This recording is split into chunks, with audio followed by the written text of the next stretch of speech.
Alors moi, c'est Belfort Biota, président du SMTVD, Alors, depuis le 9 février 2022, ce qui veut dire à peu près 4 mois. Donc j'ai fait mes 100 jours. Monsieur le Président, après ces 100 jours, un bilan sur le SMTVD.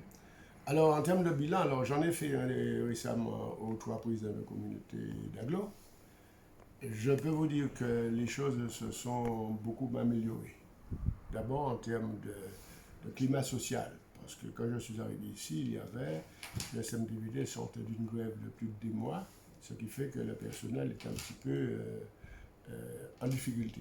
Alors j'ai pu signer avec les syndicats un protocole de fin de conflit. Je dis bien fin de conflit, c'est-à-dire qu'il y a un certain nombre de revendications, un certain nombre de besoins que je me suis engagé, n'est-ce pas, à fournir au personnel pour qu'ils puissent travailler dans d'excellentes conditions.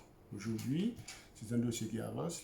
Je rencontre régulièrement les syndicats et je peux dire que la paix sociale, même si apparemment elle est fragile, mais elle existe. En plus, la direction du personnel, puisque c'est un personnel qui, comme vous le savez, était en souffrance, j'ai dû mettre en place un certain nombre de dispositions pour les accompagner, pour l'accompagner. D'abord, l'énéagramme, c'est fait par une dame, par un coach qui aide mes agents à gérer les conflits et à se connaître eux-mêmes, hein, connaître toi-même pour mieux gérer nos différences. C'est ça le terme, la thématique. En plus, j'ai fait dernièrement, toujours en direction du personnel, une action de cohésion de groupe. Sur 183 agents de la structure, j'ai eu plus de 141 présents.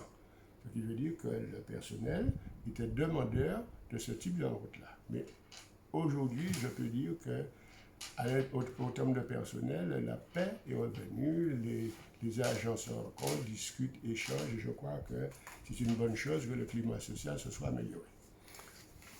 Ça, c'était pour le personnel, Monsieur Birota. Mais après, concernant le dépôt d'ordures, notamment, on va le dire en grand, pourquoi on voit par endroit des dépôts d'ordures, on va dire, sauvagement déposés? Alors ça, c'est un problème. Alors je tiens à le préciser, contrairement à ce qui se dit, le Martiniquais n'est pas mal propre. Le Martiniquais, je connais bien le peuple martiniquais, est un peuple discipliné. Mais encore faut-il qu'on lui donne les moyens. Je prends un exemple. Nos filières ne sont pas organisées. Un exemple, je prends le cas des matelas. Quand quelqu'un vient à la déchetterie avec un matelas et que la déchetterie lui dit qu'elle ne peut pas prendre le matelas, il y a deux attitudes à avoir. Ou bien on ramène le matelas chez soi, si on est un citoyen. Dans le cas contraire, on le dépose au bord de la route. Mais ce n'est pas de la faute des gens, ce n'est pas la faute du consommateur, c'est plutôt ça vient du fait que nos filières sont également en pleine réorganisation. J'ai rencontré donc tous les éco-organismes. Nous avons mis en place un plan de travail de manière à réorganiser et redynamiser les filières. J'espère que ce ne sont pas des actions dont on verra les résultats du soir au lendemain, mais c'est un travail sur le moyen terme qui va apporter des résultats si en même temps nous faisons une action de communication en direction de la population pour lui demander de mieux trier ses déchets. Parce que le gros problème ici, c'est le problème du tri des déchets. Et je rappelle que cette compétence n'est pas la nôtre, parce que nous, au SMTVD, nous sommes chargés de traiter, de valoriser les déchets que nous emmènent trier. Donc, vous savez, c'est là qu'on a ces difficultés. Donc, nous essayons à notre niveau de faire de notre mieux. De plus, les communautés d'agglo ont manifesté leur volonté de récupérer leurs déchetteries. Et j'espère qu'une fois que ces déchetteries reviendront dans le giron, n'est-ce pas, des EPCI, nous pourrons espérer nous concentrer sur notre cœur de métier qui est le traitement et la valorisation des déchets. Voilà. Alors aujourd'hui, on peut dire que le site se porte bien? Le site se porte mieux. Ça, je le crois, puisque c'est pas un jugement, c'est pas mon jugement, je lis tout ça sous les lèvres de toutes les personnes que je rencontre. Et nous sommes en train de l'améliorer de plus en plus, tout ça pour le bien-être des Martiniquais. Est-ce qu'il fallait quelqu'un comme vous, Monsieur Birota, pour redresser la situation, en quelque sorte? Monsieur, je suis bien content que vous de vos mots, mais sachez que je ne suis pas l'homme providentiel. Je suis seulement un citoyen élu, engagé. J'ai épousé cette cause-là parce que je crois qu'il faut bien que quelqu'un le fasse. C'est difficile, c'est vrai, mais ce n'est pas la difficulté qui me fait peur.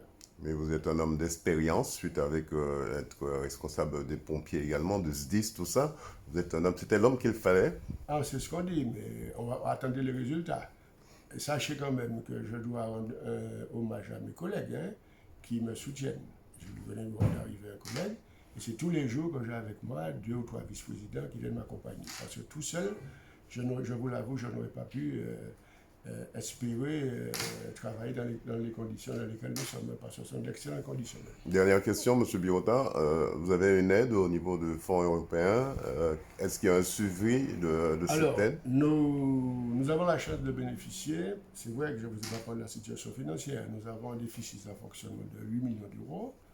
Nous devons 15 millions d'euros aux entreprises. Nous avons des entreprises qui ne sont pas payées.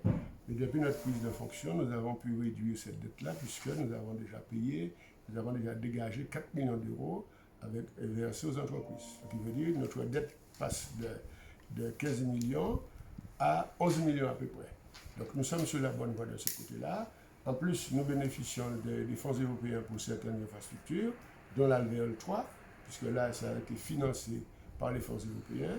Et je espérais que si nous continuons dans cette dynamique-là, qui consiste à faire appel à la CTM, au président de la communauté d'Aglo, à l'Europe, j'espère que nous pourrons doter au moins cet outil-là d'équipements de qualité. Président, je vous remercie. C'est moi.